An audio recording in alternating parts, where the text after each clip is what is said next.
Hello, everyone. Thank you so much for joining us tonight. I have a very special surprise that I just found out about myself.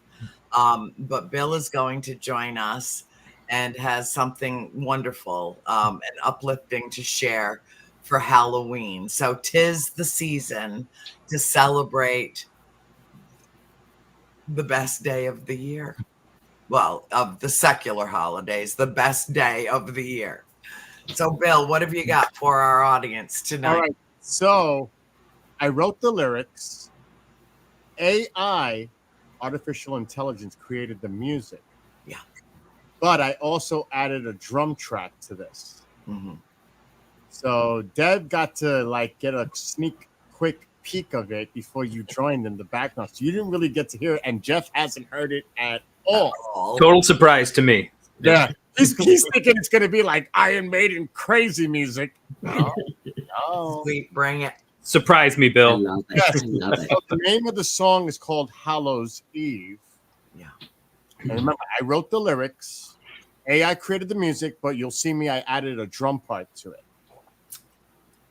So, you want to see it? Yes. Let's just do it. All right, stand by. Here we go. They gather in the fields, the false harvest to complete. Light dims in the heavenly heart.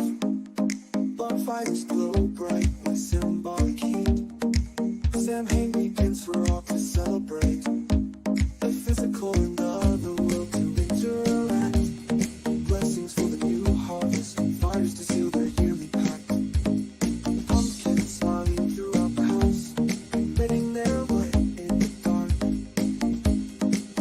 Spiders bounce on the glittering web. Dogs can be heard as they begin to bark. Shadows in the distance, the source yet clear. The moon shines brightly, howls in the night, I tremble with fear. Candy awaits in the jack-o'-lanterns. Children all dressed in their Halloween guise. Traditional parties blaring monster mash. Everyone dressed in their best disguise. Ghouls and zombies walking through the streets. Superheroes but not skipping a beat. All dressed in their costumes, ringing or knocking. It's time for trick or treat. An old house sits at the end of the road. Creaks can be heard from the rusty gate. The door opens as bats depart. The place seems haunted. Should we investigate? We enter slowly using our backlit phones. As we approach the stairs, a voice screams loudly, "Get out and beware!" Candy's all gone, it's eerily quiet. Music plays from the TV. It's time to make popcorn, but what could that be? The movie just started. It's just the Michael Myers theme. Time to relax and enjoy the night. My favorite movie, Halloween. Candy awaits in the jack-o'-lanterns. Children all dressed in their Halloween guise. Traditional parties bearing monster mash. Everyone dressed in their best disguise. Ghouls and zombies walking through the streets. Superheroes but not skipping a beat.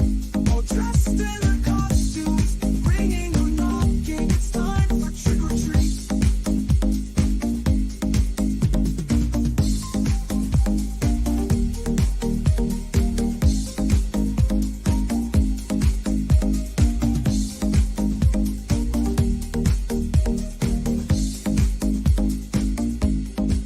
Candy awaits in the jack-o'-lanterns. Children all dressed in their Halloween guise. Traditional parties bearing monster mash. Everyone dressed in their best disguise. Ghouls and zombies walking through the streets. Superheroes but not skipping a beat.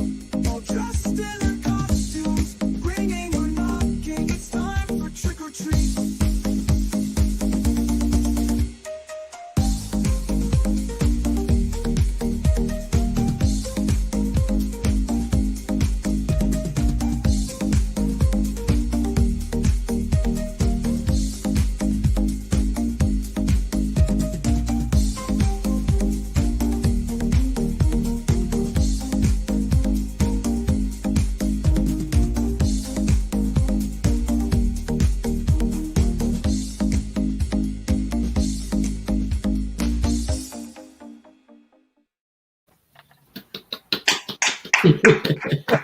That was delightful. Yeah, I loved it. Delightful. I'm sitting here, I'm just jiving, I'm just bouncing in my chair. I know everybody was. Oh my God, Bill, that's how long did it take you to put the whole thing together? 2 hours. Wow. Wow. Beautiful. I don't recall any mention of The Conjuring in there. Well, About maybe going to see your favorite movie at, the spooky season. I guess you're just going to have to do a follow-up track. I may write a song for you next time. Oh, Ooh. excellent. That would be cool. Excellent. You got my wheels turning up here to write a song like that. So Yeah. You're raising the vibration. I love it. Yes. Love Yes. I loved it, Bill. it's a festive song It Yeah. is. It's Festivus. and dancing, like Yeah. Oh, yeah. I was definitely rocking. I was rocking. Even Peanut was rocking. anyway, love to all of you. Sleep. Annie, thank you for allowing me to play that. Oh, that was so great. You need to put that out and let that go viral because Right. people are going to love it. You need to tag my wall with it, and then I'll have Lenny put it everywhere in cyberspace. I'll just put the 2 magic words on it. Please share. That's all it takes on my Facebook wall. Please share, and boom. Well, love to all of you and everybody that's watching and listening right now. God bless everybody, and have a great rest of the show with the 3 of you. Thanks, Thank Bill. you. See you Thank later. you. Welcome, everyone, to A World Awakening. And what better way to wake our senses up than with an original computerized composition from Mr. Bill. That was Best, awesome. best intro I've ever had. I know. Yep, Yeah. best- Yep, best ever. Before we go any further, this way, right there. See that beautiful bouquet of flowers? My father and Carlene sent that to me yesterday for my birthday. And I had to put it out where everyone could see it because it is the most beautiful bouquet of flowers you can even imagine. And I also got a bouquet from Amy and Sean, my dear friends down in Savannah. And I got a box from Michigan. And I got, I don't know how many cards and how many well wishes. And how many, oh my God, my phone yesterday. Phone. I'm still not done That's why I acknowledging didn't call. all the text messages that I've received. Well, And hitting your mid 30s is a big deal. So I know it really, and I think I'll stay here. yeah. I think I'm good. I'm good with this. But the outpouring of affection has just been literally overwhelming. And my sister this morning, my phone is still ding, ding, ding. And she's like, and I'm answering messages, reading whatever anybody sends me, but then thoughtfully answering them for that individual based on our relationship, what, I'm going to tell them. And I write them back a little thing about that long and engage. I mean, these are my friends. If they weren't, they wouldn't have my phone number. So I'm hoping over the weekend to catch up with all of them. But what a pleasure to celebrate my 66th year with so many wonderful souls. And I am looking forward to 67 and 77. And I am so uplifted, and I feel like yesterday was a jolt of healing. Just amazing outpouring of love. And last night we had family over for dinner, and we had a little chocolate cake, and I made my wish. And my other wish had already been granted, and that is that none of my loved ones were injured in any way from the latest hurricane to strike Florida. The night of my birthday, I was up most of the night, on the phone with my sister, holding her hand from afar, her telling me she's never been so frightened in her life. And I couldn't be there with her. And she was home alone, with a dog and 4 cats, trying to keep them safe and calm when she was coming unglued, because all she could hear was pieces of her sweet gum tree ripping off and hitting her roof. And everybody's okay. And I know so many family members and dear friends in Florida, on both coasts and everywhere in between. So, the day before my birthday, I spent the whole day on the phone making sure either they had evacuated or they were already battened down and going to be fine where they were. And who would have ever thought that Milton could spawn tornadoes that you never see other than crossing the vacant Great Plains of America, F3s, F4s that are 1.5 miles wide. I mean, I'm sorry, you don't see that in Florida. And as far as I know, all of the deaths thus far have been attributed to the tornadoes. And so I ask everyone tonight to say a prayer, keep the people of Florida in your thoughts, do whatever you can. We opened the show last week, and the 3 of us were talking about empathy and the ability to put yourself into the shoes of another. And so, having lived there, having lived through 2 hurricanes myself, Irma being the worst, I know and I feel that pain. And last week, Jeff, you said something that stuck in my brain like super glue about empathy and the connection between that human emotion, that essential human emotion, and the blossoming of love. And it just ground around in my brain all week long. And, trying to see that connection in a more clear-eyed way, clear-sighted in terms of understanding how these emotions impact each other. And then today, as I was making my notes and thinking about how we were going to talk about this, I had the TV on, and apparently TikTok had, everybody knows the app, had some internal memos that were accidentally not redacted and released to the general public about them knowing that their platform is addictive, especially to young minds, and knowing that what it does in the onset of the addiction is it lowers the empathy level of children and raises their anxiety. And they estimate by their own admission that it takes watching X amount of videos, as little as 8 seconds of a video.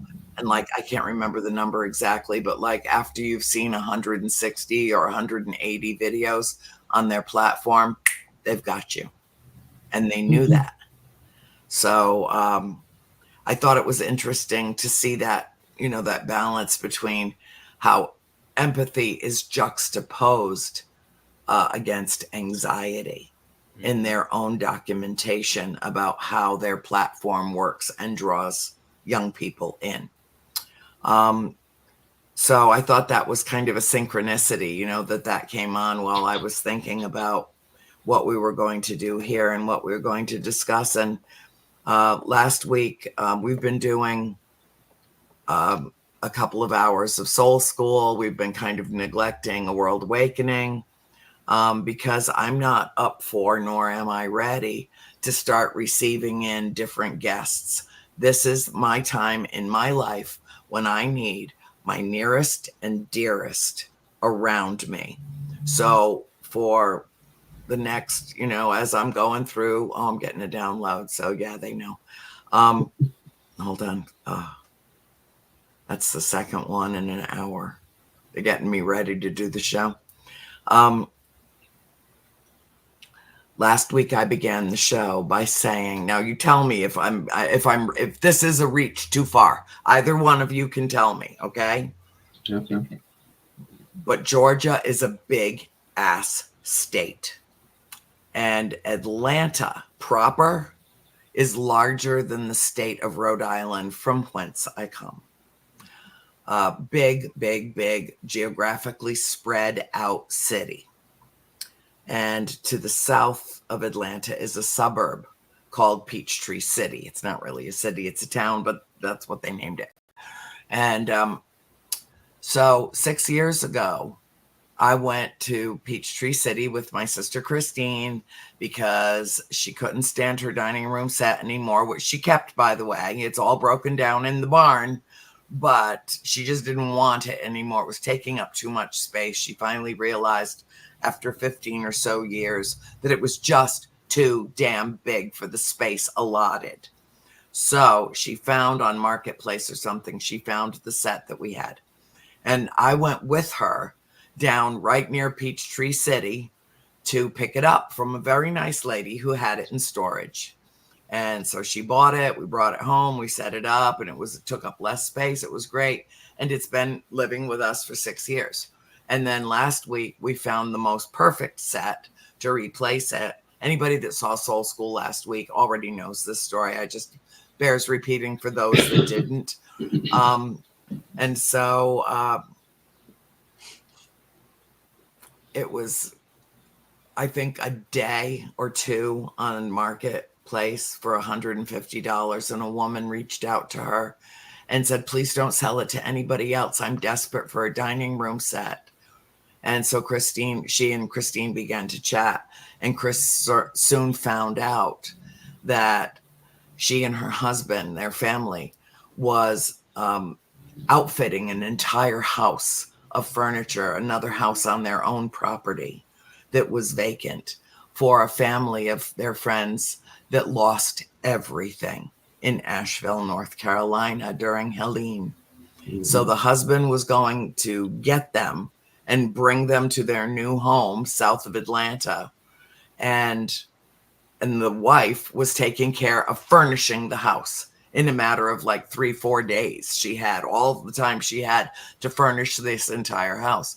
And when Christine found out what she was doing, she said, just come get the set, no charge. Let it just be our contribution to this poor family that has just lost everything.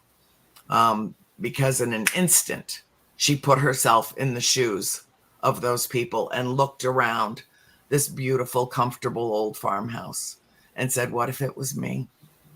What if it was me? Who would come to my aid?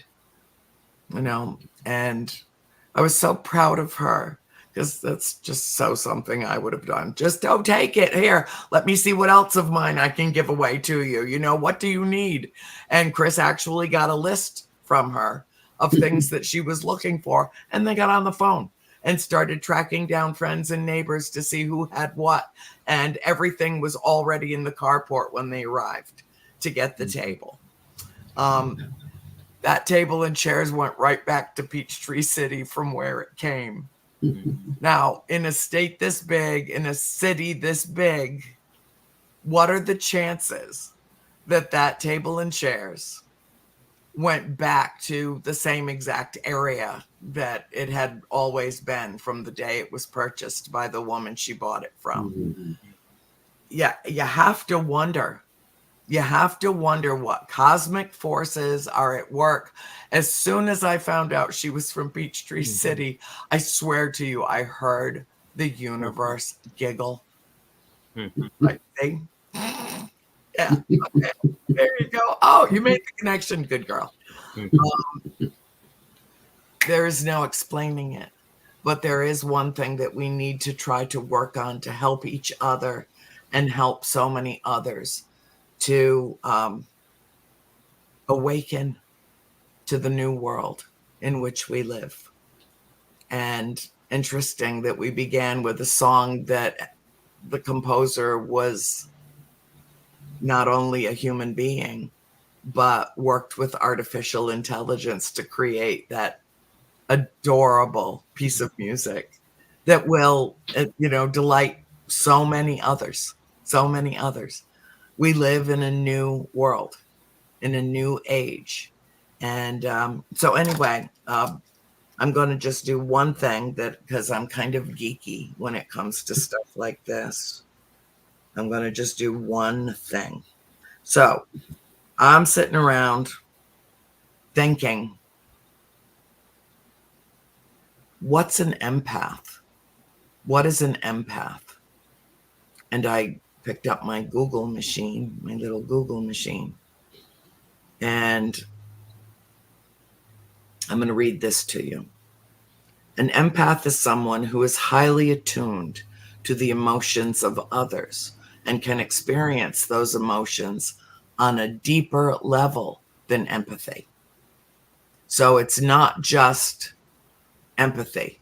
It's uber empathy. It's has an effect on us. And there are a lot of people that I almost feel like saying a lot of people that suffer the malady because it's painful. The ability to sense and experience the emotions of others on a deeper level, including subtle shifts and unspoken feelings. Empaths feel as if they are absorbing the emotions of others. Check. Take on the emotional state of others, even if they haven't experienced the same situation. Check. Feel tremendous joy for others when they are experiencing joy. Big fat check. Be susceptible to emotional fatigue and stress. Oh, yeah. Have a strong intuition and excellent social awareness, and well suited for careers as caregivers. While being an empath isn't an official psychological term or considered a medical condition, there is some science behind it. Research shows that humans have mirror neurons, which allow us to mirror the emotions of others, and empaths may have more of these neurons than others. So maybe eventually we'll get to a scientific explanation about what this is. When I was in the 7th grade, I knew there was something really different about me. And I was in science class. And the science teacher set us up to do an experiment that day. And it was on frogs. They were each about that big. They were quite large. And he did something to paralyze them. They weren't unconscious. They were paralyzed. They weren't anesthetized. They were just paralyzed. There was nothing that they could do to express their level of pain. And then he set a frog in the middle of a table area, and all the students gathered around, and he took a scalpel and he split that frog wide open from its throat to its groin and pulled back its skin and showed all the students its beating heart and where its organs were. And I swear to you, that frog stared me right in the eyes and said, "Help me, please." I fucking lost it. I almost got expelled from the class.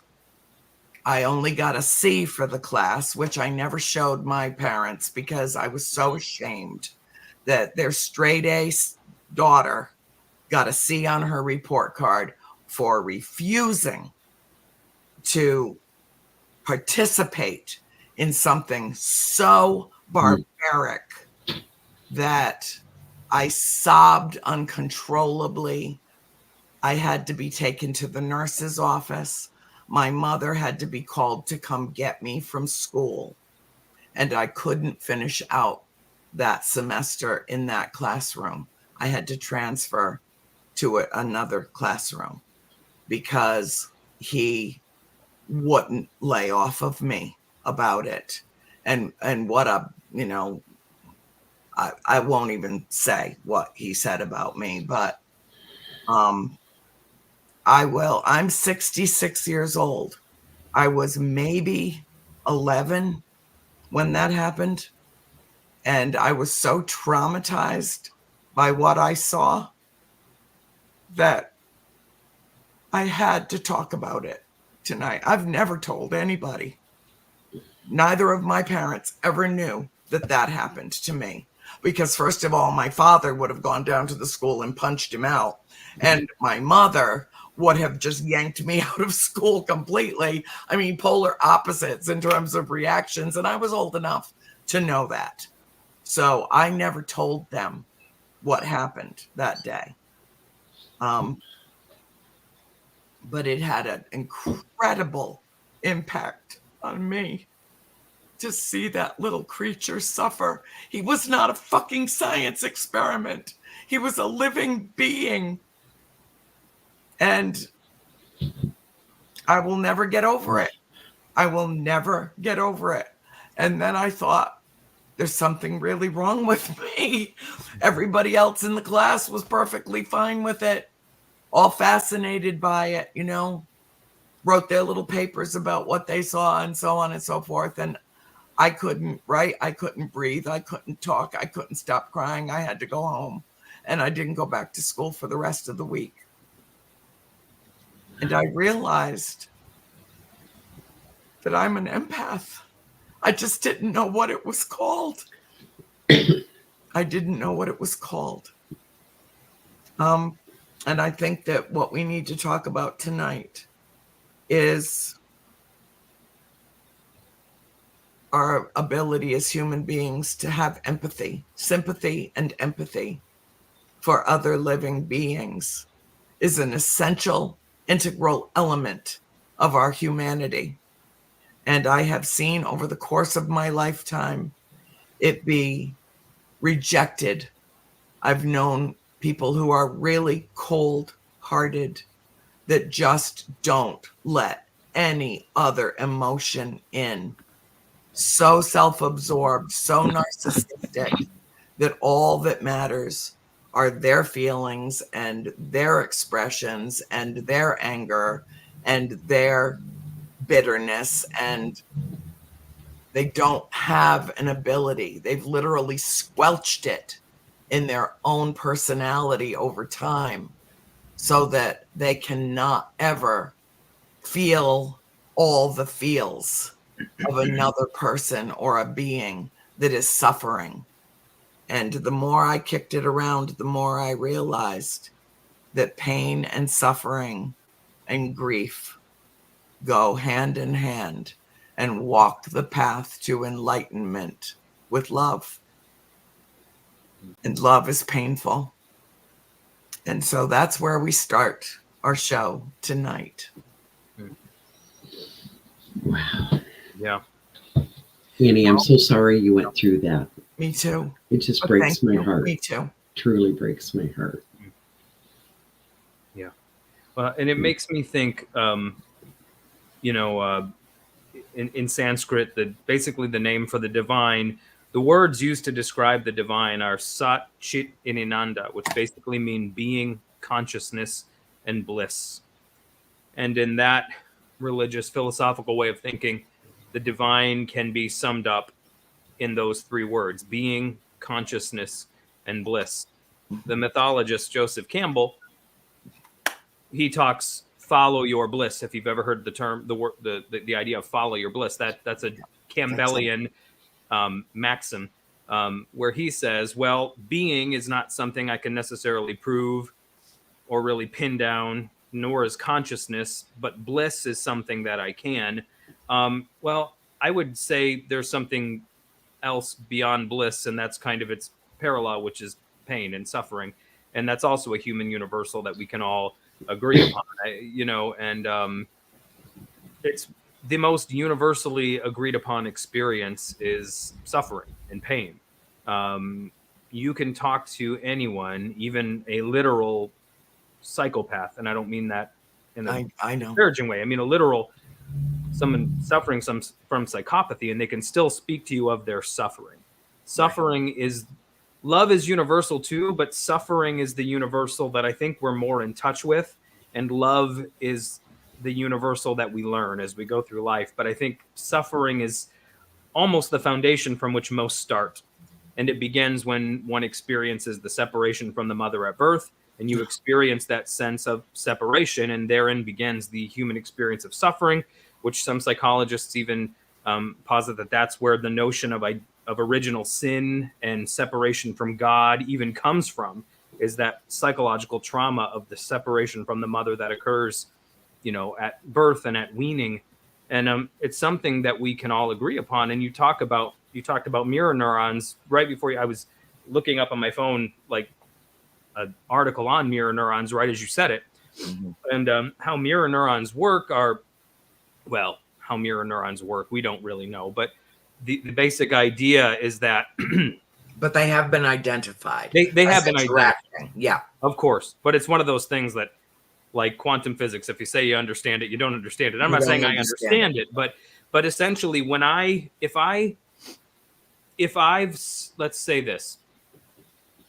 have suffered myself in an area, and I see you suffer in that same area, my own soul and psyche has been unlocked to a degree that when I see you suffer in the same way that I've suffered, I literally feel as though I literally can put myself in your place, and I feel the way that you feel if I've experienced suffering to that same level. And so there's definitely an empathic person is, I would say, definitely someone who in some way that has been more touched or has opened themselves more up to the experience of others. Therefore, those mirror neurons have been more activated. Therefore, when they see the suffering of others, be it a human or be it another conscious creature, it resonates like a sitar, the Indian instrument. You've heard it, the Beatles' later songs, you hear it, that with that kind of like drone, you get that like broom and but you get that like broom sound in there. Those are called sympathetic strings. I think there's 11 strings on a sitar, and many of them are in the same key. So let's say you have a lower string and a higher string. Both are, let's say, tuned to E. I don't actually know what the strings on a sitar are tuned to because I don't play the sitar. But let's say they are. When you strum the one, that's, let's say, E, the sympathetic string, without you plucking it, begins to resonate because it's in the same key. And so when you pluck it, it will resonate, and that's why you get that drone, right? That goes on. And that's, I think, my dog's going nuts in the background. Sorry about that. It's okay. I have two, and they could do that at any moment. Yeah. Somebody's probably breaking in. I don't know. It'll be fine. No, I'm just go away. I'll put you under the dome of protection. You're good. We're safe. But that's kind of, I think that's when you suffer in a way, and when you experience suffering, and you don't have to even experience it maybe firsthand, but you open your soul, or you're naturally predisposed to being open to other people's emotions, you become tuned to the same key of other sufferers. And so when their strings are plucked, you naturally begin to drone, and you feel it as well, and you're activated. And that can be an overwhelming experience. That can be overwhelming. It can be something that you don't even understand. Like you said, as an 11-year-old, you don't understand why, you see this, everyone else is well, it's just a frog being dissected. This is what you do in science class. It's kind of a joke. You dissect the frog. You know what I mean? It's just it's a trope almost. It's not a joke to the frog. No, I know. And I'm saying, but I mean, it's just, you know what I mean? It's just a school thing. It's a rite of passage. But then you, for whatever reason, whether by choice or by experience, wasn't by choice. There was something that unlocked you. Spontaneous meltdown. But for whatever reason, that those strings were plucked and you began to drone in that same key because you'd been touched in that way. And mirror neurons, in my understanding, are something like that. You know, it's through having suffered oneself, you are tuned to the key of suffering. And so when you see someone else suffering in a way that you've experienced, or in a way that's relative to a way that you've suffered, you begin to drone in that same key. And sometimes it's very difficult to separate your experience from theirs, because the brain doesn't know if it's your suffering or theirs. Right. You know, because the reaction is identical. Exactly. Like, and to use another musical illustration, you know, I play guitar, I play a couple other instruments, but mainly guitar. But it's been shown that you can practice playing the guitar by imagining yourself going through various chord progressions and scales. I know. Right? I play too. I play 7 instruments, and it's true for every one of them. Yeah. It absolutely is. And yeah, you might lose your calluses. Yeah, your fingers might not, whatever. But the actual muscle memory of the placement or whatever, Right. your brain does not know the difference of whether your fingers are moving up that fretboard or not. Like, if you imagine yourself doing it, your brain literally thinks you're doing it. There's no difference. And so the skill remains with you and or is strengthened. Yeah. That can also work in the sense of, like, you know, suffering. And so if you're more attuned to the suffering of other people, and other people's suffering causes your strings to vibrate, let's say, and you feel that sympathy, that empathy, you know, you can very much, it becomes hard to distinguish your experience from their experience. And that's part of understanding our oneness, right? That's part of understanding our unity as a species, that we aren't separate. We are truly one. And some, as you said, shut themselves off from that. And I think everybody is empathic to a degree. Some people have it. Some people have more of it, but I mean, you know, just psychologically, it's proven some people just aren't as empathic, and maybe don't even have the ability to be, unless there's some kind of spiritual transformation that occurs, because brain chemistry is brain chemistry. But you know, some people willingly shut that off. I've gone through seasons of my life where I have literally had to tone it down a bit, because, you know, I'm a dad, I'm a husband, I'm a bill payer. I'm trying to take care of everyone else. And there's things that I'm experiencing internally that I don't know how to do the things that I have to do in life while also experiencing what I'm experiencing. I've gone through periods where I have consciously sort of pulled the plug on that and almost gone numb for a couple of months, because I just didn't know what else to do. It was how I had to get through it. And it wasn't that I wasn't feeling things. It was just kind of like, I was like, okay, I know I'm going to watch a sad movie one of these nights, and I am going to lose it. You know what I mean? And that's usually what happens. Or there's like, sometimes you just need, if I'm in a season like that, there's certain songs even I'll just put on, and I'm like, guys, give me about 10 minutes. Dad's going to go all his eyes out on the back. Wear it all out. Yeah. But that's a survival mechanism, and a lot of people do that, but a lot of people also never re-engage it, you know? Right. Well, I think that deliberately building a boundary up against our natural empathy is a coping skill. Yeah. And, you know, and it almost gives it a certain kind of a positive legitimacy, but I don't think that it's a positive action. Yeah. And as the great poet Leonard Cohen wrote, there is a crack in everything. That's how the light gets in. Yeah. And I've talked for years about the planting of the seed in the dark, moist ground, and there it splits. And its core, its center starts crawling up through the earth to find the light. And it breaks through the surface, and there is the light. And forthcoming is the blossom. But I didn't make the correlation until just recently, the integration and correlation between empathy and love.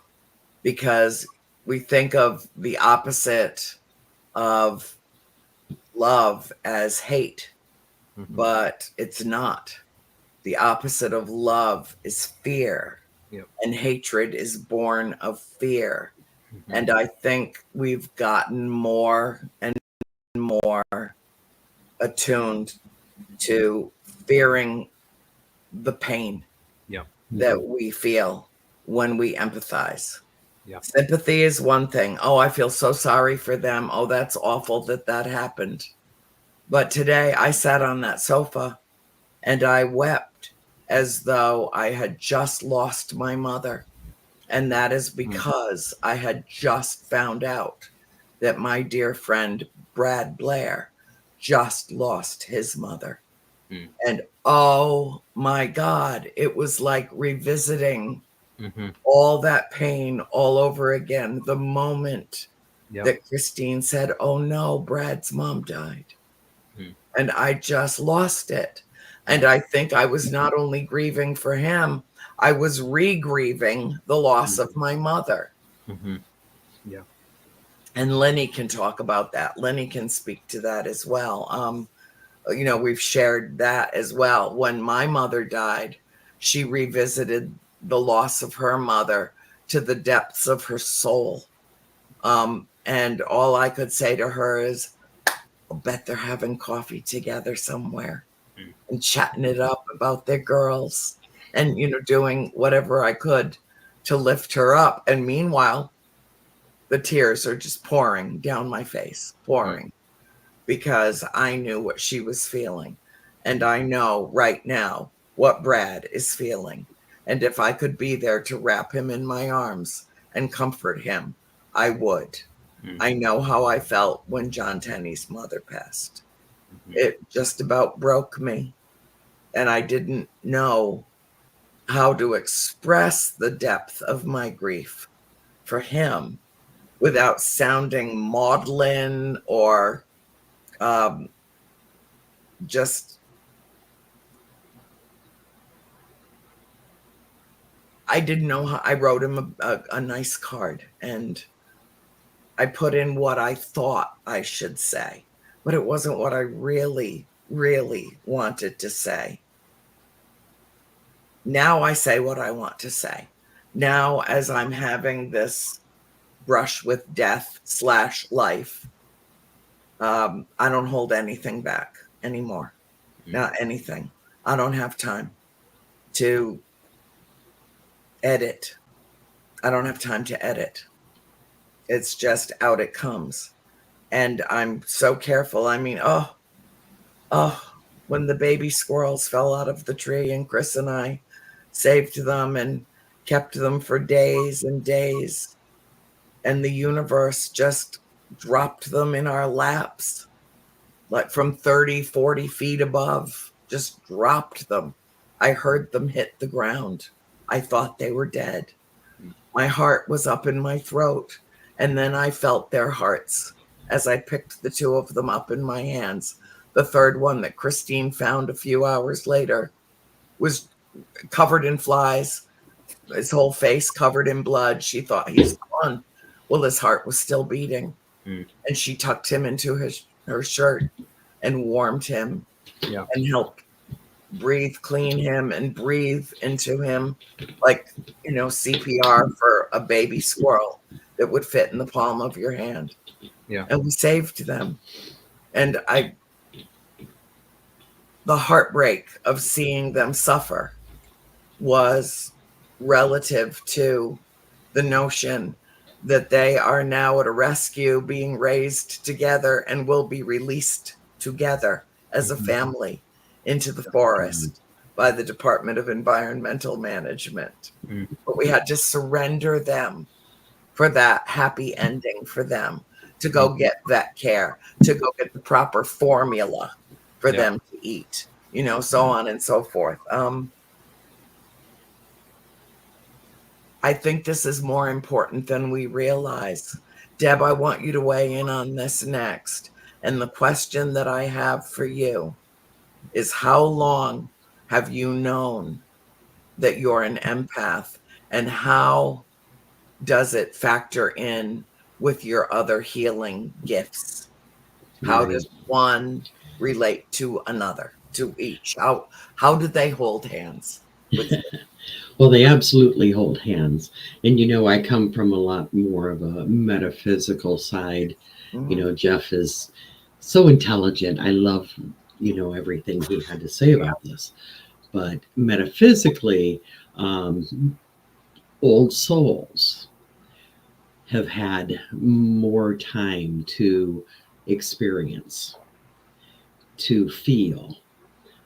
I like you, Andrea. When I was a little girl, I think like in first grade, I was always getting in trouble for helping the other kids. I had a big heart for, if people were bullying somebody in particular, that was my person to wrap my arms around, to take home, to whatever it took. Yeah. I did not know that, back then, like you said, we didn't have a word for it. All we knew is we felt strange. Mhm. Why do we get so upset? Why would I cry when somebody else was being bullied Yeah, me too. instead of be like the other kids who were doing the bullying? I didn't understand it. But I think, many people who are empathetic grew up exactly that way. I think most are old souls. Does it tie in with the whole spirituality, healing, um, all of it? Even, I'm a medium. I was born into mediumship, and I've always called myself a spiritual medium. Just a little bit different because I'm totally run spiritually. It all ties in together. You can't, in my feelings, um, live as an empath Ugh. and ignore everything around you. Um, the healing. I can tell you a story when my daughter was, I think, in probably kindergarten, possibly first grade. The school called me and was terribly upset because somebody in the playground got hurt. So my daughter ran to them, pulled crystals out of her pocket, and started doing hands-on healing with crystals laying around the wound. What upset them most was other kids didn't understand it, but it worked. So, but that was total instinct. That's an empath's instinct is to heal others, to care for others. And it does not matter if it's a child, a frog, a bug, a spider. And anybody that knows me knows I don't like spiders. Yeah, don't like them, can't kill them. Got to find a way to get them out of the house and back into Mhm. nature. They deserve to live too. Yep. Yeah. I've gotten terrible with it. In fact, I have a few living in my living room because I think, do I have the right to take, this spider made this beautiful web overnight and that's its home. Do I have the right to move that? Now, these, it's a Michigan spider. It's not a brown recluse. Right. It can't harm me. Right. It can give me nightmares, and it does. Why don't you try to think of them as I had to, as kind of good luck charms, little cosmic kisses? Because what's the Jeff would know the phrase from the Bible, that which you fear will come upon you, I believe. From the book of Job, yes. Did I get that right? That which you fear will come that which I have feared has come upon me. Yes. Yes. Thank you. In my books, in my trilogy, there's a chapter called "Along Came a Spider," and so I totally get it. They're freaky looking. I mean, Christine, honest to God, I'm telling you the truth, Christine just relocated a black widow that built a beautiful nest right outside our door and left a big ass egg sack in it. So Christine figured out a way to capture her and her egg sack and take her to the barn where she would be away from us so that when her babies are born, they're not biting the hell out of our dogs and stuff. Right. But she couldn't bring herself to kill that spider or her egg sac. She just couldn't do it. She relocated it. So the loss was the web, but the Right. life was what was saved. And these are poisonous spiders. And there are a lot of people that are listening to this right now going, are you nuts? Right. Why didn't you just squash it and be done with it? And all the babies too. You need, they average 500 an egg sac. You need 501 black widows on your property. Well, they're absolutely harmless as long as you don't go after them or try to hurt them, or, you know, Or they don't get into your shoe or something. Right, right. So all the reason to get her and her babies away from the house, and took her to the barn and gave her that spot in the greenhouse part of the barn, because it was the right thing to do. Right. She didn't deserve to die because she chose the wrong spot to build her web. She didn't know. It wasn't her fault. You know, do you think for one moment that I barely survive watching the evening news, seeing babies blown to bits in Gaza? Right. And, you know, I can barely even get through it. I mean, I literally tremble and my vibration gets crazy. And Aaron gets on the phone and says, turn that shit off.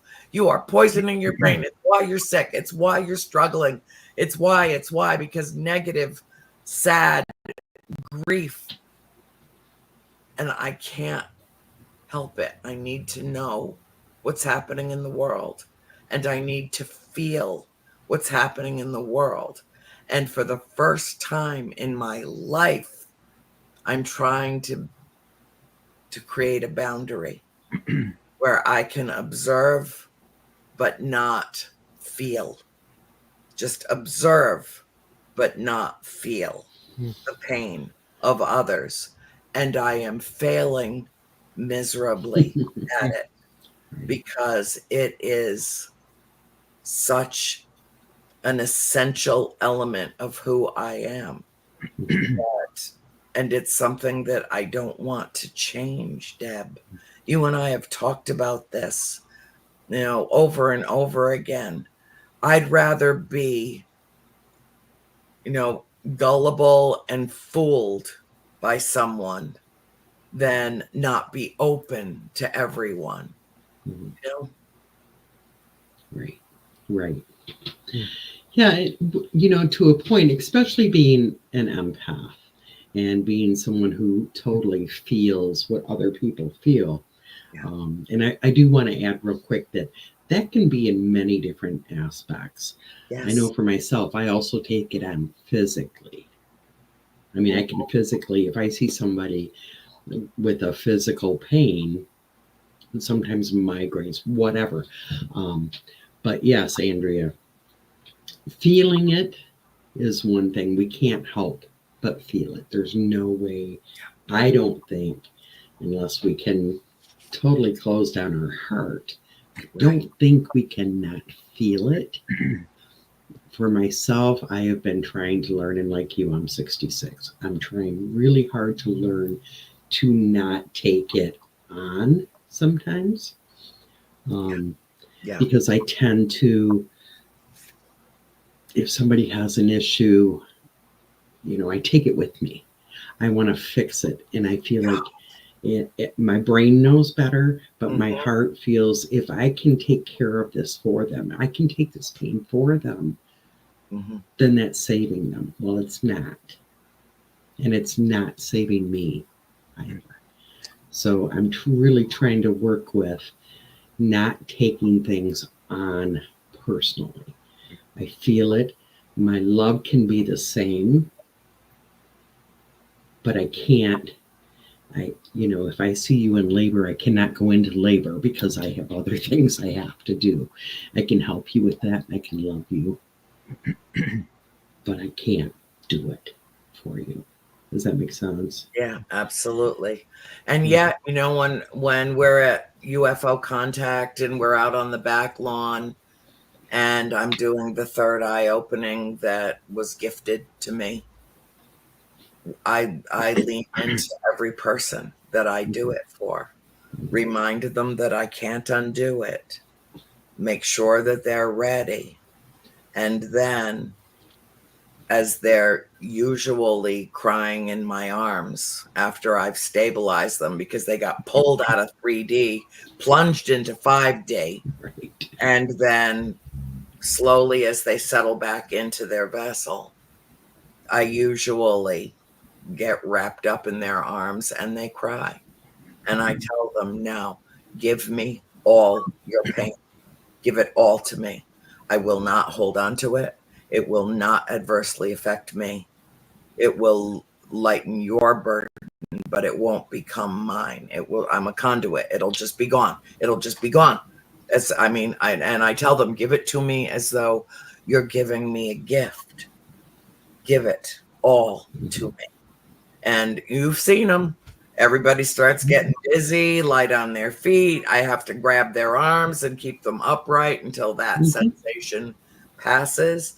And they have a physiological response to releasing the baggage they've been carrying sometimes for a lifetime.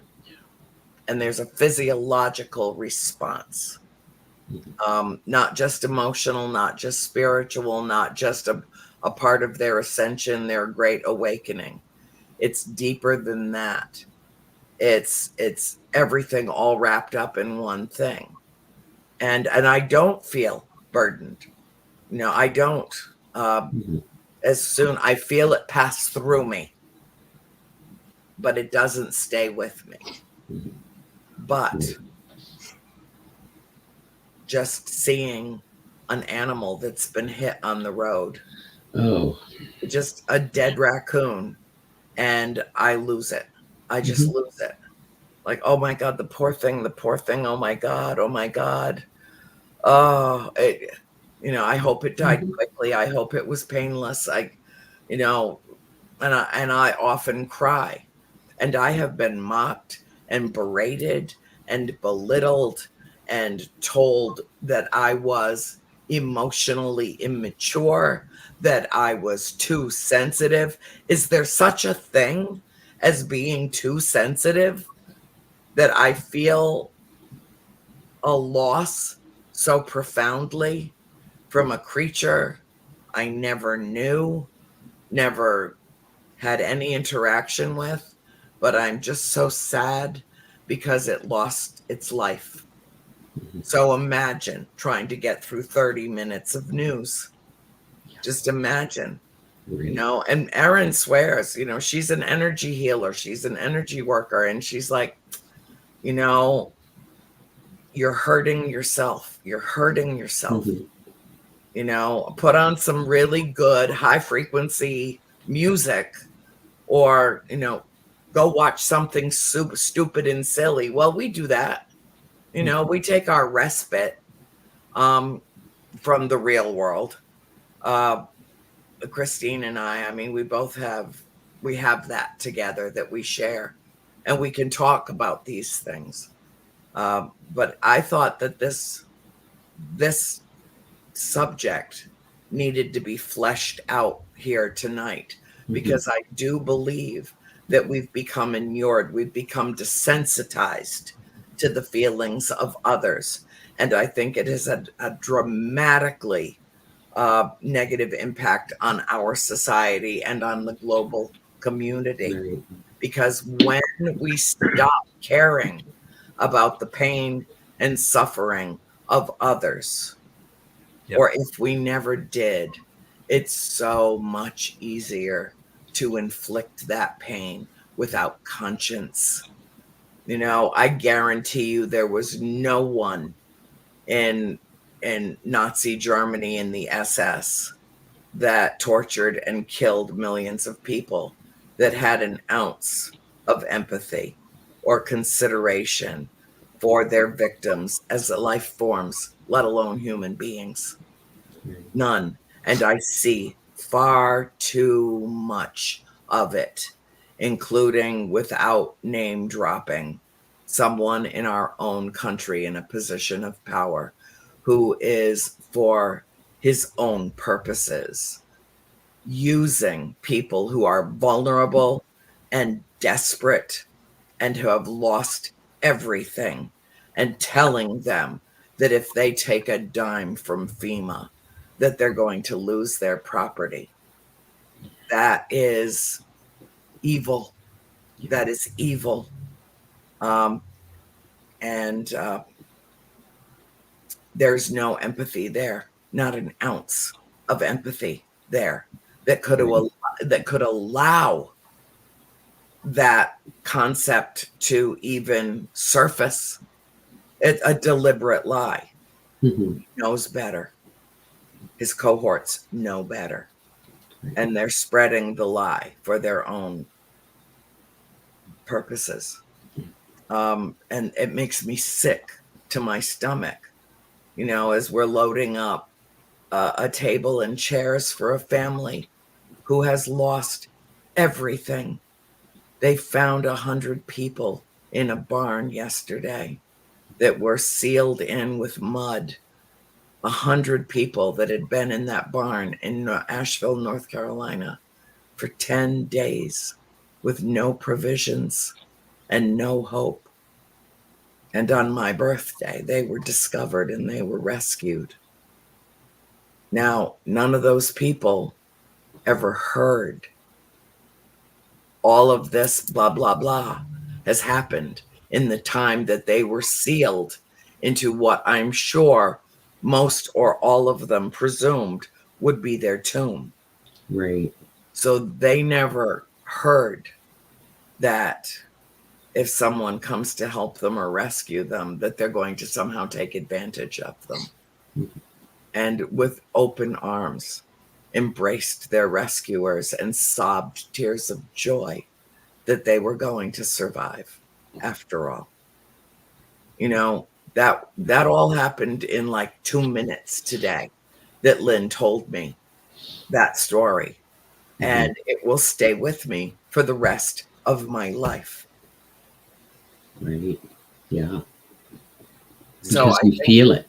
Yeah, because part of that is we remember best what we feel most. Yeah, remember what Maya Angelou said. Don't listen to what they say. Watch what they do. How do you make them feel? They won't remember what you said, but they will. Oh, here we go. Deb, are you still there? Yep, she's still there. I don't know why that happens. Energy. It's energy, honey. It is. That happened to me last week. I felt it come up in me and swelled it. And then boom, there you were gone. I'm not touching anything, including the mouse tonight. Not touching anything. I short circuit things all the time. But Maya Angelou said, people will not always remember what they said. They will always, always remember how you made them feel. And I hold that truth close in my heart, so that every person that I impact, every person that I encounter, I leave them with a positive impact and a special message that there's a better way to live. And this is it. So I suggest, as difficult as it is, that for us as a society and humanity globally, that we have to tear down that wall and let the joy and the pain in, because that is part of a very important part of our spiritual metamorphosis as a race, as one human race. Yeah, absolutely. If I may, I love the wisdom that you guys are sharing, and I love sitting at your feet, as it were, and hearing it. And I don't presume to have anything greater to add.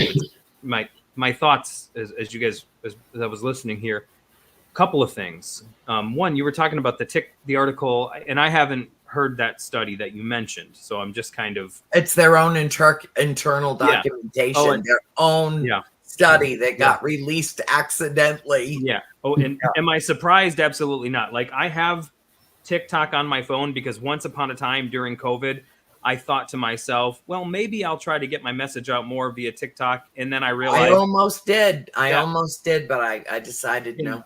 I got on there and was like, I'm too old for this. And I quit. But Leave it to the kids. I was like, no, no. What if it's making an adverse having an adverse effect on the children? Exactly. And that's, what I think part of it too, as you said, it decreases empathy and it increases anxiety. Well, there's a lot of reasons why that could be, but one of the reasons that it definitely, I think, decreases empathy is the speed through which you're scrolling through videos. You're not actually staring at anyone long enough to empathize with them. You are not sitting in the presence of someone playing their life to you in the key that it's tuned for your strings to begin to vibrate sympathetically with theirs. You're not sitting in their presence long enough to feel them and know them. You're hearing sound bites. You're seeing 10-second, 20-second clips, I'll say this, even of people who are bad apples, you know what I mean? But to the point that you can't see the humanity of the bad apple, because you can otherize bad apples, right? I mean, because there are bad apples and there are people who need to be corrected, who need to be called on the carpet. There's power that needs truth spoken to it, but there's a proper way to do that. There's an improper way to do that. And, but even there, even when I think someone is justified in their defiance of someone, right, or in their anger towards someone, the speed with which we metaphorically scroll through these things turns people into social media avatars to us that we can just block, and in real life we carry that habit over into real life, and we begin to treat real people like that. It's like, no, I'm sorry, man, that's not real life. Real life is different from this. Real life is different from this. Real people are a lot more complicated than the 20-second videos you see of them, the 30-second sound bites you hear, or even the 20-minute, speech you hear them give. There's a lot more behind that person than just what you see. And that is part of empathy too. And that's a hard part of empathy. That's a very difficult part of empathy, is empathizing. There's the word. Empathizing with the one that you see as the enemy. That's the hard part. And to me, that's the dark part. And that's the part that has been most challenging for me. Yeah, me too. Is to realize that even the one that I feel the greatest threat coming from, at the end of the day, is a human and is the way they are for reasons that may escape me, but there's reasons. And if I don't understand those reasons, I could become that person just as easily as they became that person if I don't understand what put them in that position. And I could become that person in my defiance of them. And this has been the hard part for me, especially over the last decade. Is staring into that, as Nietzsche said, he who fights monsters, take care lest you become a monster in the process of fighting one. You stare into the void. Be careful how long you stare, because it will stare back into you. And, if you spend all of your time looking at this, it will look back into you. And that looking will be a substantial looking that gains entrance to you eventually. So it's a delicate balance, but that is part of empathy. And it's the hard part, because I found it's very easy for me. It's very easy for me to feel empathy towards, people who are suffering, people who are obviously suffering, right? Mm-hmm. The harder part, and when I say harder, it's more me pushing past my own disdain, has been allowing myself to feel empathetic towards people who are clearly hurting and suffering, but whose hurt and suffering are manifesting in a kind of aggression, right? My dear friend, theologian Michael Hardin, he defines the word sin as the painful way that the destructive way that we deal with our pain. And I like that far better than the word sin, which just Right. simply infer, a breaking of a commandment or something Right. like that. But everyone who is acting in an evil manner is acting in that manner because they're broke. There is something broken and Broken. destroyed. And that's the hard part. And part of being a healer is not just being wounded by pains that we then sympathize when we feel other people, when we encounter pains that we ourselves have endured, but also sometimes purposely putting ourselves in the shoes of others. How did they get this way? How did they find themselves in that position? And people who maybe aren't naturally empathically inclined, it is a practice, that you have to do. And it's something that I've had to do over the years, to look at the darkest thing and be like, how does someone go from someone who could have went this way, but instead went that way? How do they go that way? And putting yourself there, I mean, that's an important part of the healing process too, because that's the thing that keeps us from sinking into the very darkness that someone like that has sunk into. And that for me has been a very difficult thing. I just wanted to throw that out there. But another thing is, and I say that in the context of the TikTok scrolling thing, because we scroll so quickly, we don't stare long enough to feel and to see. And the work of Emmanuel Levinas, the Jewish philosopher, is invaluable in this regard, where he talks about the face of the other is the face of God, but we rarely stare long enough into the face of the other to see the divine looking back at us through them, even if that divine is suffering in them. We just scroll so fast. It's so quick now. We can just, I don't want to see that. I don't want to see that. I don't want to see that. Block, Right. block, block, block, block. Instead of, why is this like this? What's the pain, what's the suffering behind this? Because I don't think we can heal what we don't let ourselves be touched by. The unassumed is the unhealed. That's a quote from, I think, St. Athanasius or St. Irenaeus. That which you don't let yourself experience in some way, I don't think it's something that you can offer healing for. And healing comes in a lot of different ways. And that's been the hardest part for me. But another thing I just wanted to say real quick, and then I'll let you guys speak your wisdom, is I think, and you guys, I don't know that I would call myself an empath. I don't know if I would or not. I think I definitely I feel think that of you that way anyway. Yeah. I mean, technically on paper, I don't know if I qualify, but I feel that way myself. But like, how would I say this? To feel, as you said, and I can't remember the exact words you used, to feel, but to not be consumed by it. That's the tough part. But I think there is always a grace. All light casts a shadow.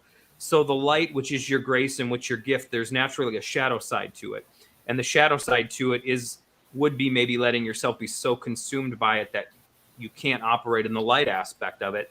But like some people, then they run so far from the suffering. And this is one of the, I don't want to say gripes, but Carl Jung talked about his fear of Westerners taking on Eastern philosophy because they don't come from an Eastern background, right? And so let's say in Buddhism, we talk a lot about detachment, in Buddhism. Right. And now that's, I don't want to say a buzzword, but you hear a lot of that in New Age culture and stuff. But we're Westerners. We don't come from an Eastern tradition. Buddhism grows out of Hinduism. And in Hinduism, there's a belief that you're a part of this caste or that caste. There's certain things about you really can't change. So part of the freedom of Buddhism and detachment was the idea of, well, it doesn't matter. I so detach from that which I can't get away from. I can be free and liberated from that. Well, we Westerners don't necessarily have that same viewpoint, and so we're just talking about detaching from suffering, but we're taking that belief system out of its context. And so it doesn't work in the Western context the way it does in an Eastern context. So, we're just like, I detach from pain. I don't feel any pain. And I just go through life, walking, 10 feet above the ground, or whatever. And it's like, no. That's not what detachment is. Detachment is not being just a stone cold shell. That's a terrible understanding of Eastern philosophy. It's a misappropriation of it. Yes. Detachment is like, no, I'm not tied to a caste. I'm not tied to any one particular fate. I can become whoever the divine in me wills for me to become. That's it. That's detachment. It's not being like, I refuse to feel this and I'm going to just be all positive bubbles and My Little Pony and rainbows, and nothing wrong with that. But life isn't always all that. And, there's one of my favorite stories is in John chapter 11, where Jesus weeps at the tomb of Lazarus just before he raises him from the dead. You know, and in the story, are we to think that Jesus didn't know he was going to raise him from the dead?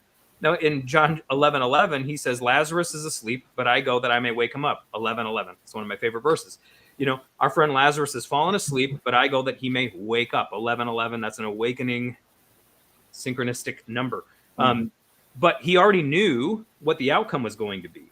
And yet still, when he was at the tomb, he stopped and he wept with the family, and he wept from his own heart because Lazarus was his friend, his dear friend, even though he knew he was about to raise him from the dead. So like that just goes to show there can be this positive knowing that things are going to work this way or that. However, it's still okay to stop and feel the pain of the moment and empathize. In fact, it might be key. That might be the key to the resurrection, as it were. I think it is. I think that the acceptance, not the rejection. Yes. I think that's a very insightful comment, Yes. Jeff. And I really do think that it is, you know, we can't reject our own human condition, you know, even if that comes with an innate path to pain, because the pain is part of the enlightenment. Yes. Yep. Yeah, it's part of the whole. And you know, yeah, I mean it's part of the whole. And there's how could I say this? Look, there's suffering, quote unquote, again, is a dirty word. Especially I find among my new age brothers and sisters, some who are more in therapeutic self-help spirituality, whom I love dearly. I've learned immense amounts from them. But I found suffering can be a very dirty word in some circles because they're like, you know, suffering's an illusion. It's this, it's Maya, it's whatever. It's like, yeah, you know, that's a great idea. But there are certain levels of suffering that I'm sure if I came along and found you in, you wouldn't look at me and say, it's all an illusion. And if you did, I would say, you might need to see a therapist. You know what I mean? Like it is okay in that moment to feel. It is okay. And if you're not allowing yourself in that moment to feel, you're not really having the experience, and therefore you cannot manifest resurrection. And I come from a mystical Christian tradition, and what the Christ figure represents is this: one who can be the most empathetic that you can possibly be, which is you take on the death of every man, woman, child, whoever was and whoever will be, right?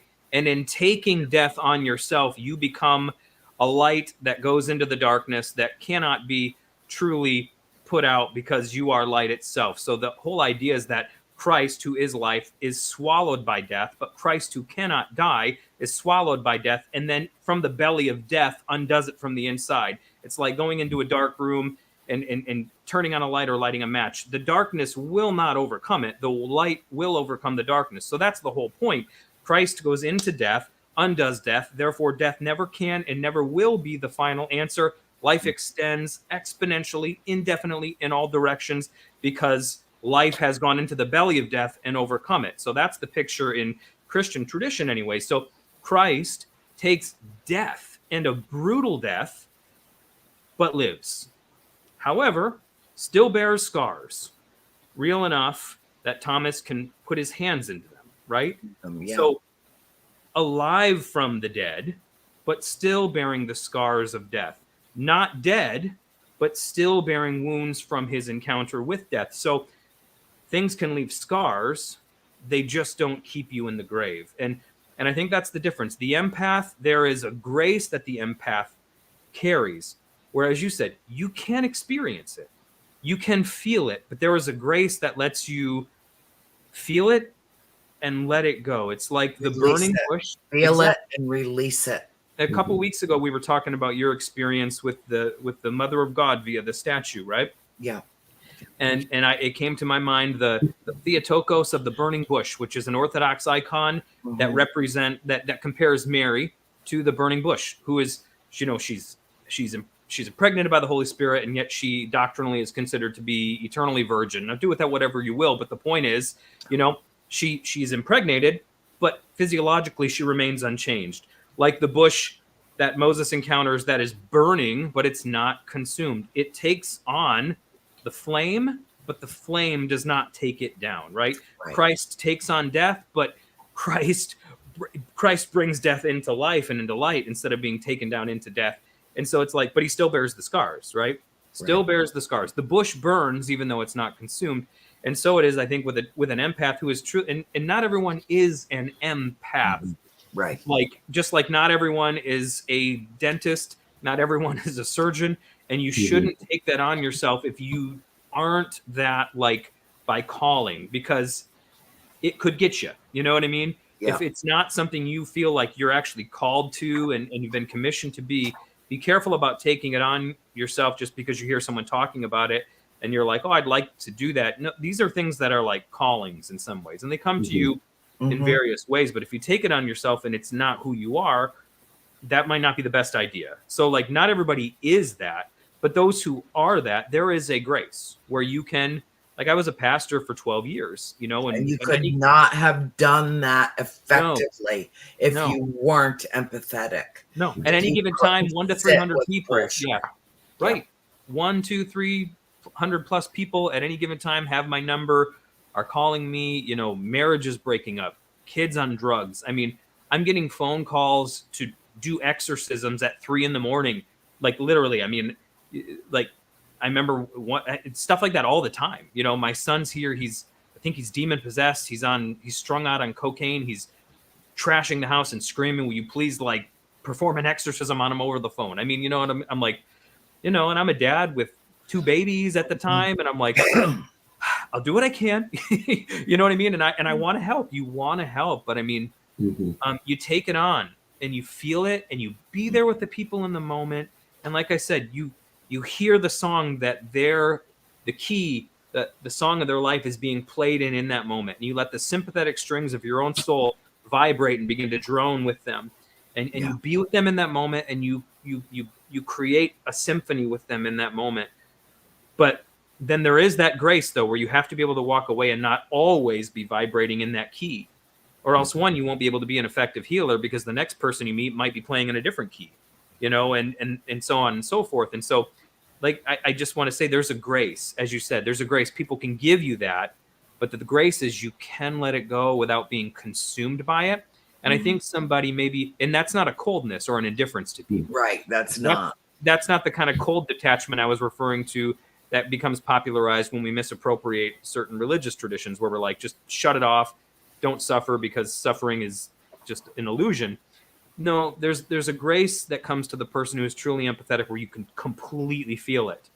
But then in that moment, you can recycle that feeling into healing, and it becomes almost a joy in your life when you do that.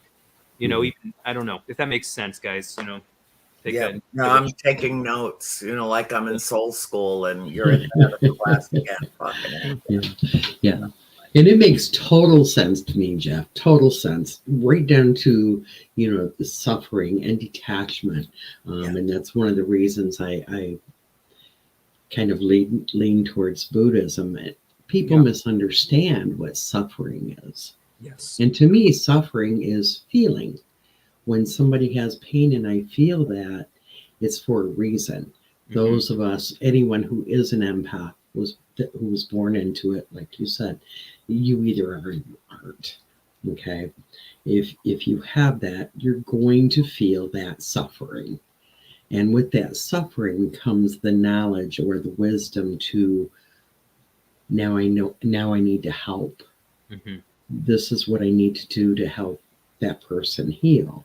And it's all a part of that big web that, we talked about last week. We are all connected. So if we didn't feel the suffering, even with detachment, there's some, then our purpose is not to be a healer, to be a minister, to be the light that Andrea is. We're not here to help if we don't have that. Okay. And I'm not saying that's bad, because we all have our own roles. And if this role were everybody, it would be difficult. Yeah. Yeah. One of the things I see a lot of is people saying, oh, poor me, I'm an empath. I can't take this on. I see it totally as a gift. Mm-hmm. Not that I always want to feel that suffering or feel even the joy from others or the migraine from others, but it allows me to feel life and to know my position, know what I'm supposed to do. Okay. So, I love the way we're all getting little different parts of this, but great topic, Andrea. Great topic. Well, it's just been haunting me like a mean old ghost, and the 'tis the season. The more I explored it, the more I made a couple of little notes here. If I could just take a moment to go over them, that those of us that feel so deeply and so profoundly that we can't take any more of the pain, we try to shut that down as an act of self-protection, because we don't know what to do with what we're feeling. We don't have an outlet.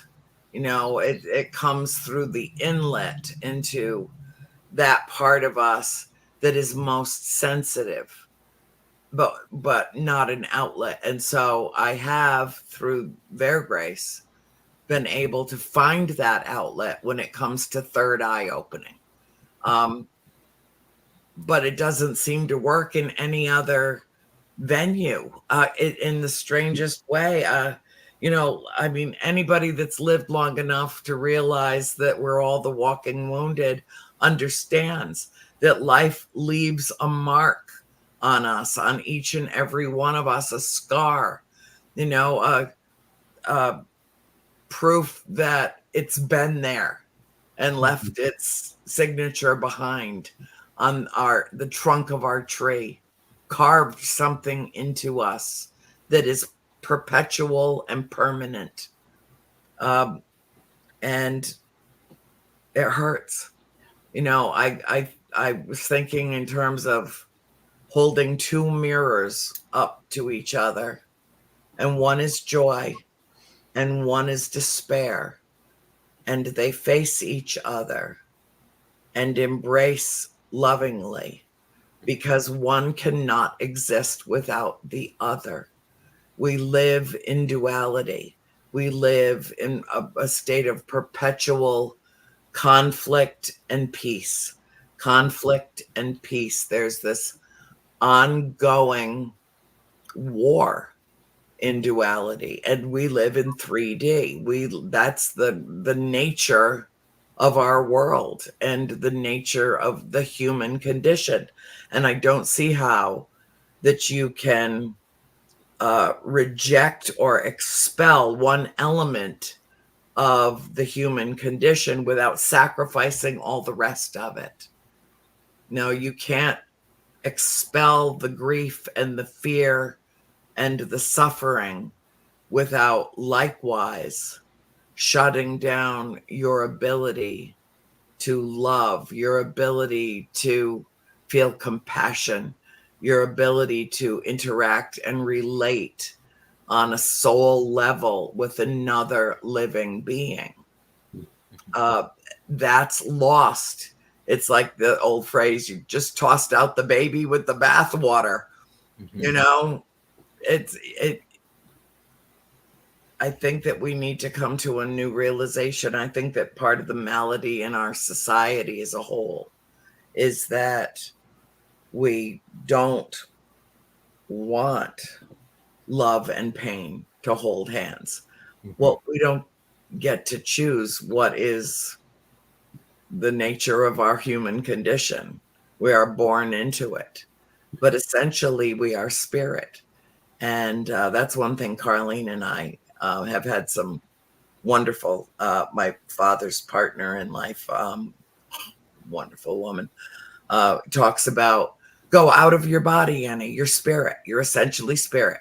It is, where we come from and where we will eventually return. And so you have the ability now, while you're going through pain in your physical vessel, to hop out. And she was absolutely right. We all have that ability to remove ourselves temporarily and go into 4D, 5D, and beyond.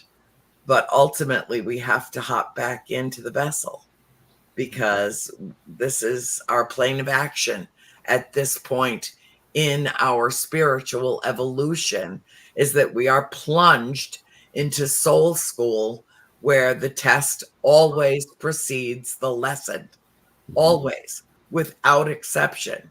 So if you don't experience the tests, then you don't ever learn anything. And so it seems like we encounter certain people in our lives that seem kind of flatlined, stagnant. They don't ever seem to make any progress. And I think that part of that is, those coping mechanisms, that self-protective isolationism, where they pull in. And so what have we been recently confronted with? COVID. Don't go near anyone. Don't embrace anyone. Don't breathe next to anyone. Don't kiss anyone. Don't expose yourself to the potential disease that exists in that other person that they might not even know about. Be afraid. Be very afraid. Everything is a threat. Everything is the promise of doom and gloom. Stay home, keep your doors sealed, keep your windows shut. Don't go out into the world.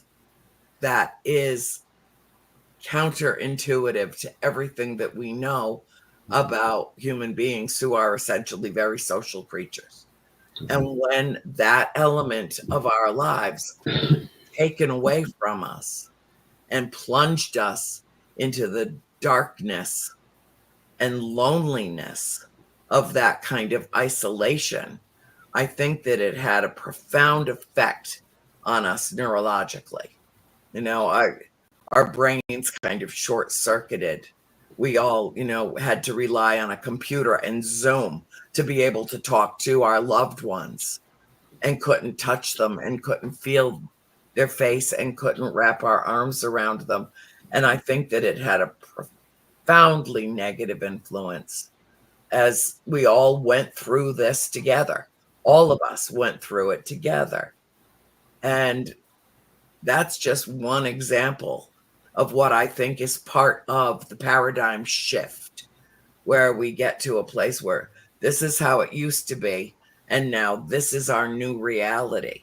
But it's really our old reality, and we're looking at it with new eyes. And so I think it bears exploring this concept of the interlocking of empathy and love, because I really do believe mirror image reflections, they go hand in hand, and one cannot exist without the other. I found COVID very interesting, for all of the reasons. It was horrible. It was a nightmare for the whole world to go through. But for some reason, my empathy and my connection felt stronger than ever. And it, I had to try to wrap my head around. Oh, me too. All I did was cry. I mean, it enhanced it 1,000-fold. It did. But did you feel, I did not feel isolated? Oh, no, not at I all. I felt more connected. I did too. Than I ever had. I know, me too. I just had this knowing that, okay, we're relearning how to connect. We don't always have to physically be holding hands or together to have that connection. Sometimes we're connected very deeply with beings that aren't even on the same planet. Yeah. Explain that. Explain that, exactly. It's part of the web. It was all about, and I see it too as part of the paradigm shift, we were coming into this new new world in a way that we didn't quite understand. And we had the mindset that if we couldn't be with people, then we would be separated. We would feel isolated. Mm-hmm. And that And we had to learn a different path, didn't we? we absolutely did. We had to take a different path toward the same goal, toward the same, we had to take a little detour on our journey. And then we found out those that were willing to take that detour found themselves bonding online on Zoom and other platforms like this with people that they've never even met. But they were talking together because they were all having the same experience and sharing that experience. And that is a form of empathy and compassion. So it enhances the communication around that. Yes, I had a completely different emotional reaction to COVID than most people that I know. I was, first of all, really happy to have a little downtime, managed to do a whole lot of writing. What's in that bottle, Deb? That better be water, because it's water, trust me. Vodka. Whatever you say, Deb, whatever you say. Whatever you say. And this is really coffee in my really French coffee cup. If it's clear, it can go in this bottle and nobody will know. Right? And that's true. And nobody will. Nobody will.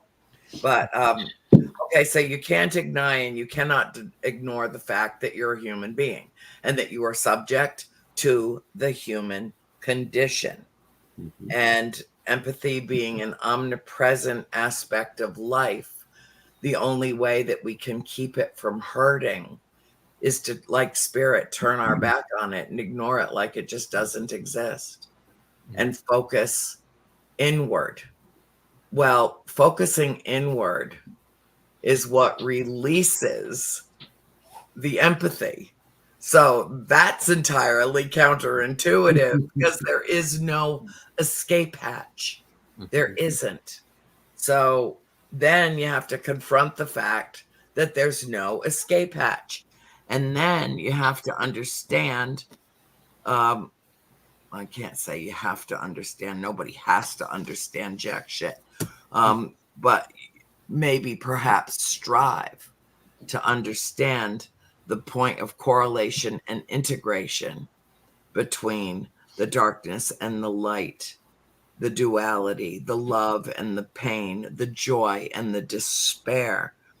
And therefore, in that interrogation of these seemingly opposing forces, like you were talking about last week, locking to seemingly opposing forces, but with the triad, with spirit, you create the braid, like the hair.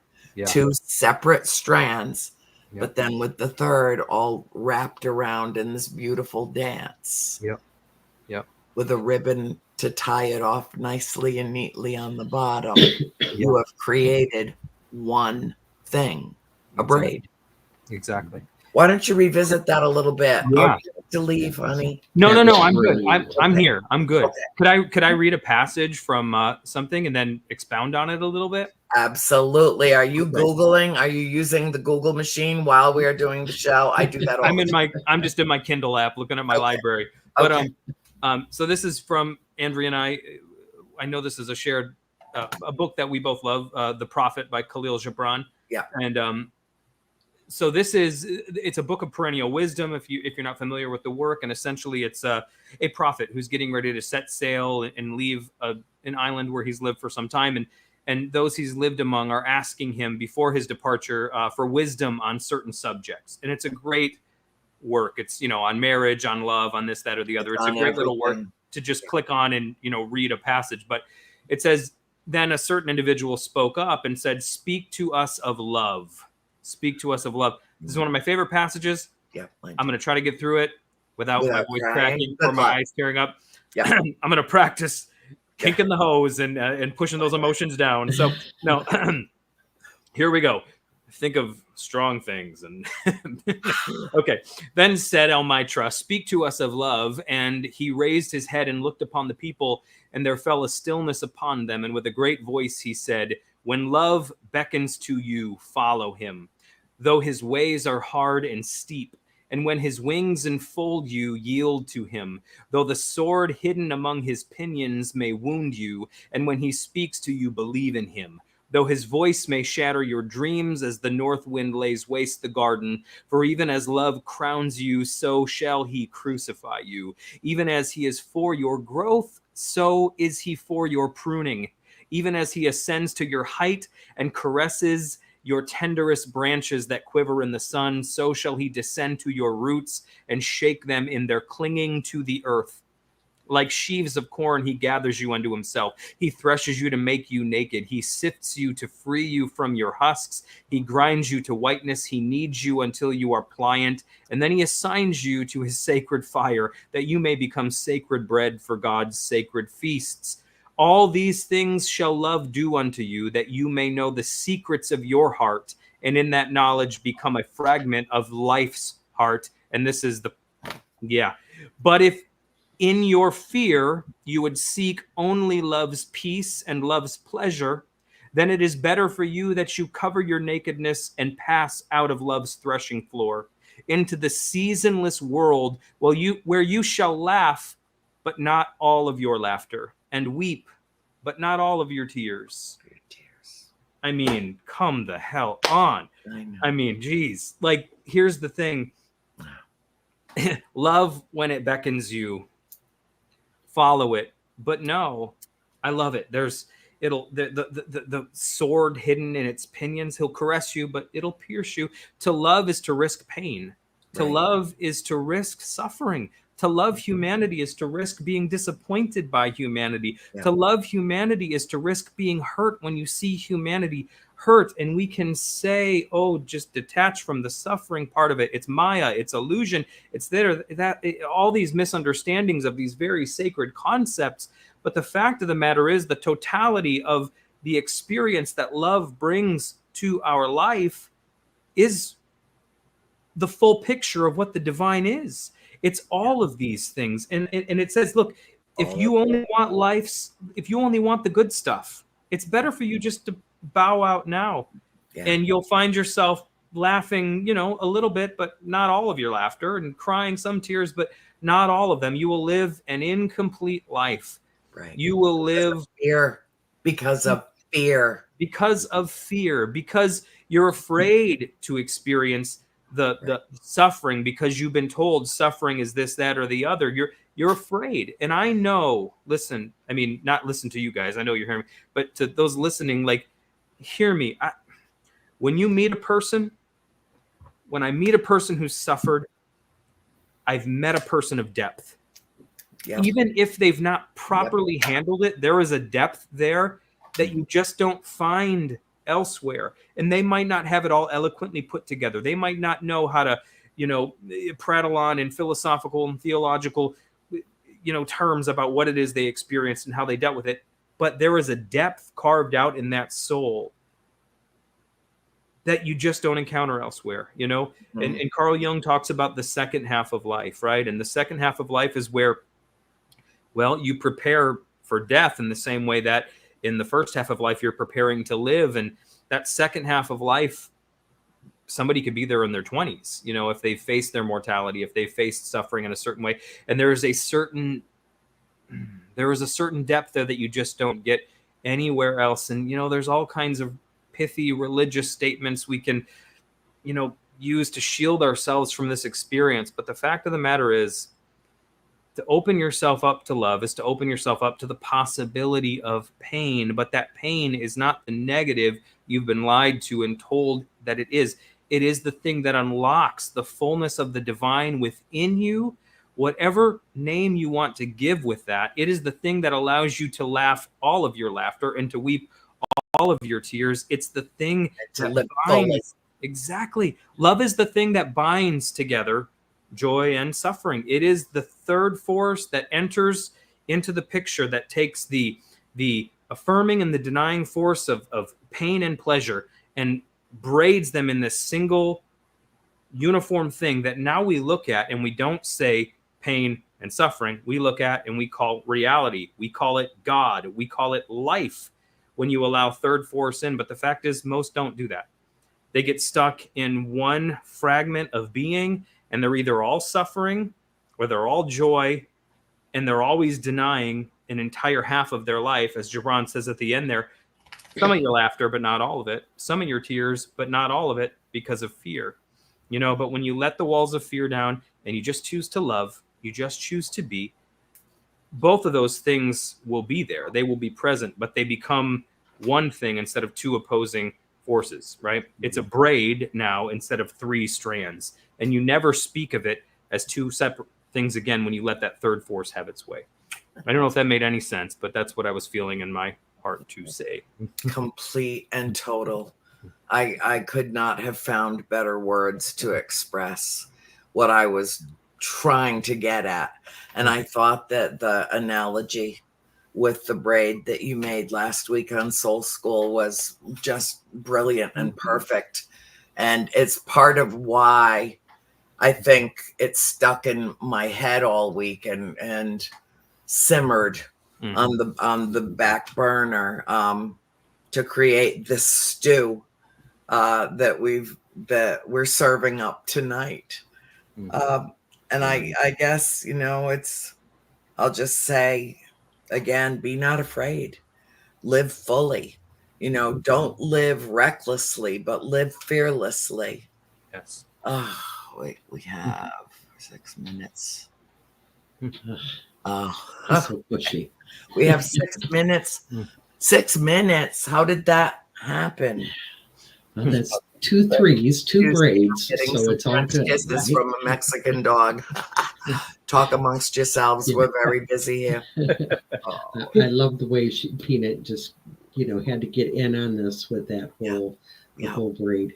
And I'm with you, Andrea. That made total sense to me last week. That makes even more sense to me this week, Jeff, that, the pain, the suffering, and the love. To me, I see that love is the center. The love is everything. And, the opposite is the fear, but you have the pain and you have the suffering. Yeah. We can't, I'm going to just throw this out there. In 2009, I lost my son. He passed away. It was the worst pain, and it's still some of the worst pain of my entire life. But at the same time, I would not go without that pain of losing him to not have that. I still have that love. I still have the suffering. I still have the pain. And together, I still have my son. So, that's kind of sums up life. Yeah. With that braid. And to me, that's so perfect because that's perfect. I think that the only true measure of love, I think that love in its most purest essential form is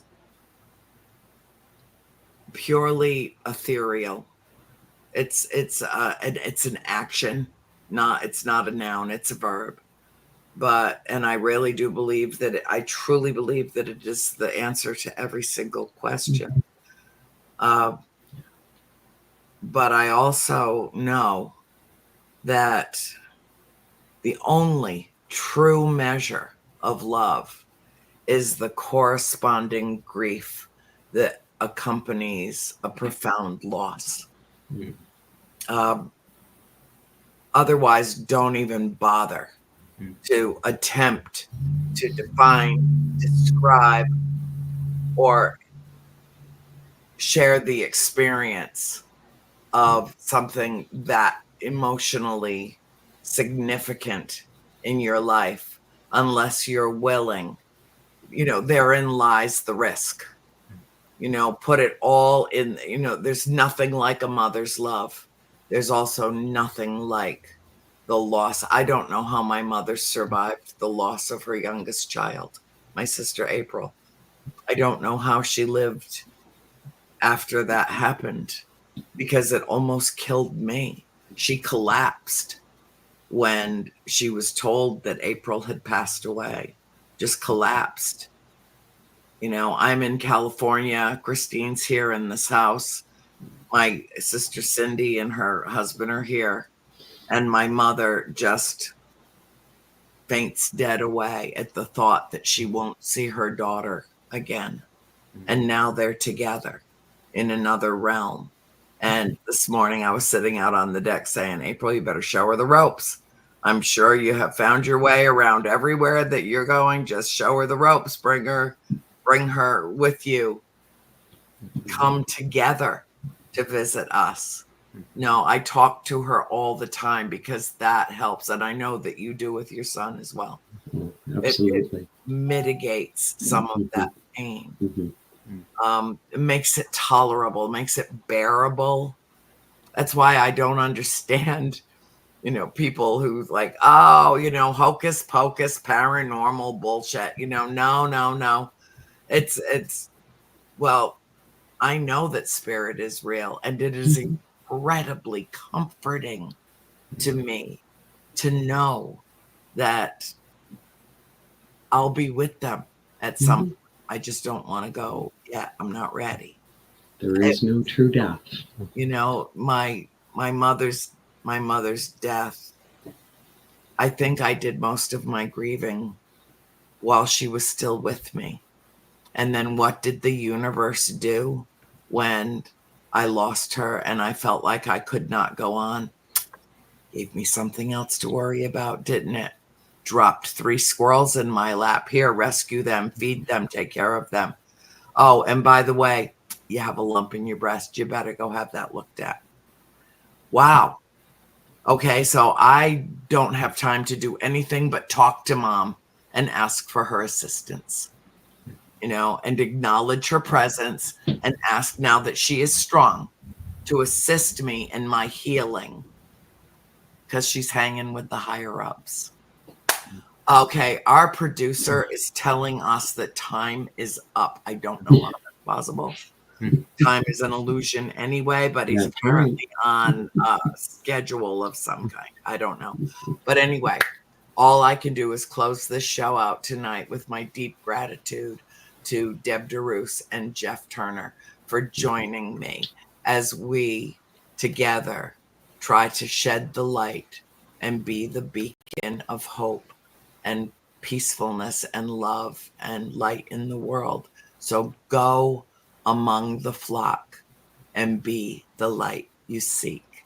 Good night, everyone.